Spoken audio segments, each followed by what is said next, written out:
To follow this video, you must have opened the gate to the Grand Cathedral. You can open it by going through the Healing Church workshop, or simply by buying the Hunter Chief emblem from the shop in the Hunter's Dream. Either way, take a left up ahead and prepare to encounter a Cathedral Guardian with a flame sprayer. The best way to deal with this enemy is to bait its left to right spray and dash in for a few hits. Past the Guardian, follow the path ahead to encounter another with more familiar weaponry.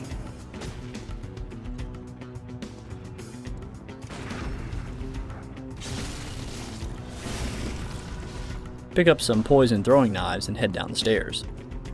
To the left in this alley, you can speak to an NPC named Ariana through her door.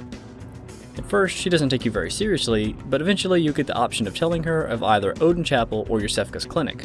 The night is long, and I've very little of the incense left. Please, there must be some nice place to run off to. And, if you'd actually like to meet her, I recommend that you pick the chapel. Across the street, this NPC doesn't trust you, but is similarly looking to migrate. You what? What, you think I'm a beast? Well, maybe I think you're a beast. Whichever location you tell him, he assumes it's a trap, so you'll need to tell him the opposite of where you actually want him to end up. Yeah, sorry, too sharp for that bollocks.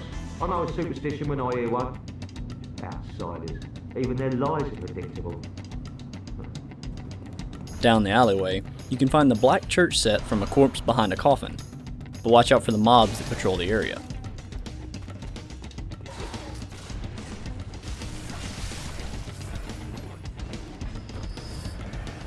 Pick up yet more poison knives, then watch out for shots from the rifleman up ahead. There's no easy way to take him out from here, so just rush ahead into the staircase on the left. You can get some cover from his bullets here, but be prepared to fight a horde of enemies in close quarters.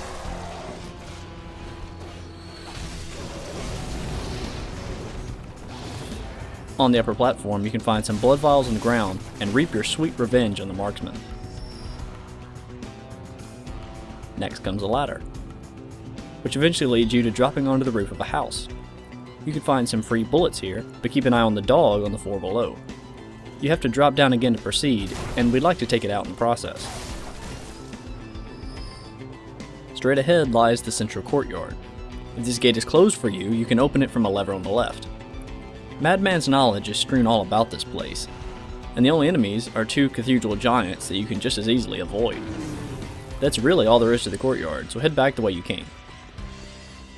Back through the gate and to the right, you can open another gate if you haven't already. This one is a shortcut back to Odin Chapel. Don't miss this ladder on the left. There are 6 vials of numbing mist at the top, which makes the upcoming boss much easier. Also, by dropping onto the roof to the right, you can pick up a hat for your messengers if you're into that.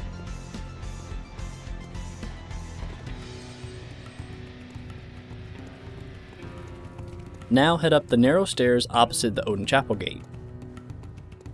By going this way, this scythe-wielding Cathedral Guardian becomes cake to deal with.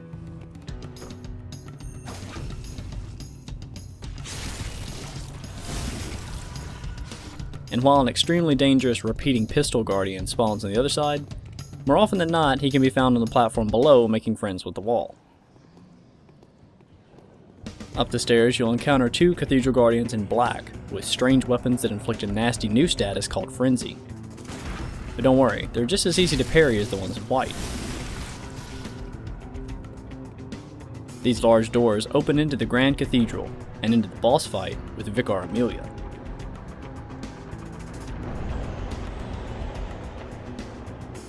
This is a good time to return to the dream to spend your echoes if you like. And if you have at least 10 insight, you might consider popping some of the Madman's knowledge we picked up to buy fire paper at the insight shop. Not every weapon can be buffed by fire paper, but if yours can, make sure you equip some along with the 6 numbing mist we picked up earlier. Then step back into the Grand Cathedral for the boss of Cathedral Ward.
Alright, so Vicar Amelia is one of my favorite bosses in Bloodborne.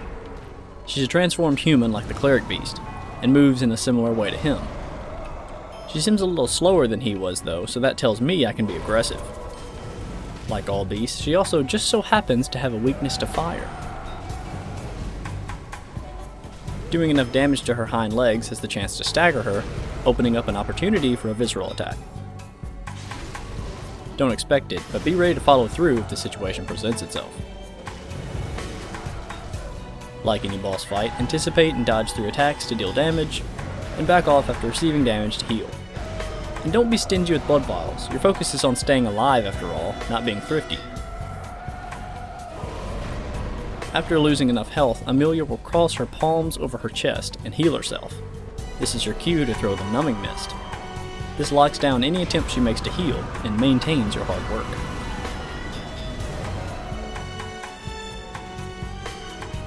As long as this blue aura surrounds her, the mist is still in effect, so you won't need to use another until it wears off.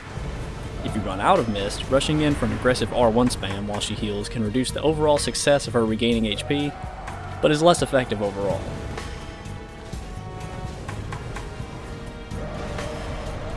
The last thing to be aware of is a ranged attack in which she slams the ground with a double fist.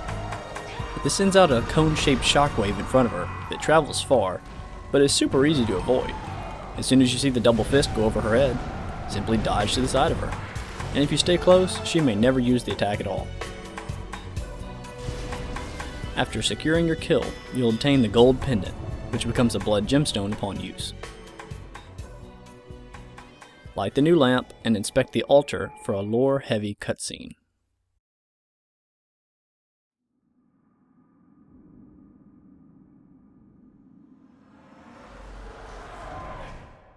Master Willem, I've come to bid you farewell.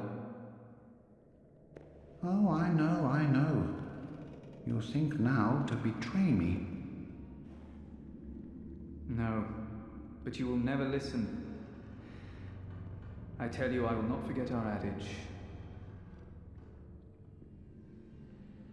We are born of the blood, made men by the blood, undone by the blood. Our eyes are yet to open. Fear the old blood. I must take my leave.